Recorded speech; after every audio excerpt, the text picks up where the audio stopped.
तो आज हम बात करने वाले हैं भारतीय रुपये की और इसका सफर दो प्रधानमंत्रियों डॉक्टर मनमोहन सिंह और नरेंद्र मोदी के कार्यकाल में कैसा रहा, वो भी सिर्फ आंकड़ों के आधार पर। क्योंकि देखिए, डॉलर के मुकाबले रुपये की कीमत सिर्फ एक नंबर नहीं है, ये हमारी अर्थव्यवस्था की पूरी कहानी बयां करती है। चलिए सीधे नंबर्स पर आते हैं।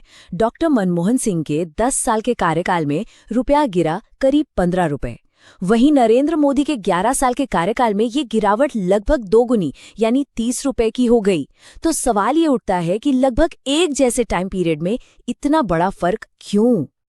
इस सवाल का जवाब दो अलग अलग आर्थिक दौर की कहानियों में छिपा है। हम उन्हीं ताकतों और नीतियों को समझेंगे जिन्होंने इन दोनों प्रधानमंत्रियों के दौर में रुपए की किस्मत तय की। तो चलिए सबसे पहले चलते हैं डॉक्टर मनमोहन सिंह के दशक में, यानी 2004 से 2014 तक। ये वो दौर था जब रुपये ने मजबूती भी देखी और फिर एक बड़ी चुनौती का सामना भी किया। 2004 से 2011 के बीच रुपया काफी स्थिर था। इसकी 3 बड़ी वजहें थी। पहला, विदेशी निवेश के लिए बाजारों को खोला गया, जिससे देश में डॉलर्स का फ्लो बढ़ा। दूसरा, हमारे आईटी सेक्टर में जबरदस्त उछाल आया। और तीसरा, 2008 की जो ग्लोबल मंदी थी, उसका असर भारत पर उतना ज्यादा नहीं हुआ।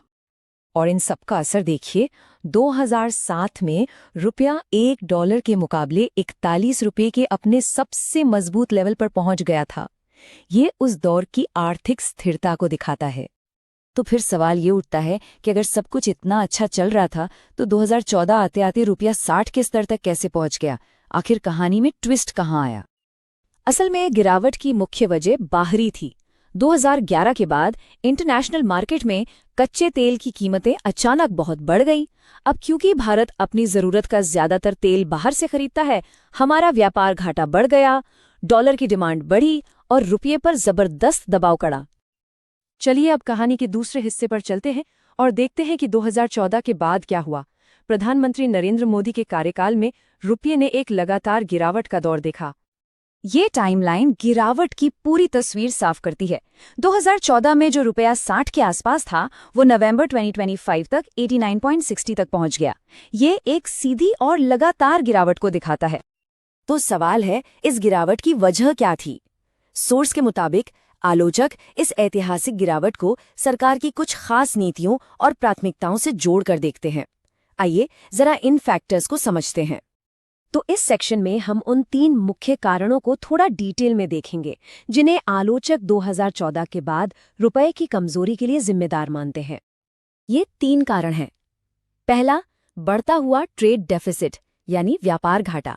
दूसरा, रिजर्व बैंक ऑफ इंडिया की पॉलिसी में एक बड़ा बदलाव। और तीसरा, कमजोर घरेलू उत्पादन। चलिए एक एक करके इन्हें समझते हैं। पहला कारण, व्यापार घाटा। 2014 में जो घाटा $60 बिलियन था, वो 2023 में बढ़कर $76 बिलियन हो गया।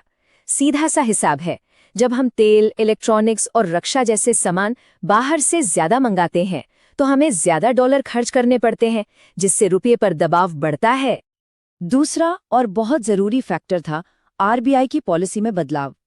2016 के बाद आरबीआई की प्राथमिकता रुपए को बचाने से ज्यादा देश के अंदर महंगाई को काबू करने पर हो गई।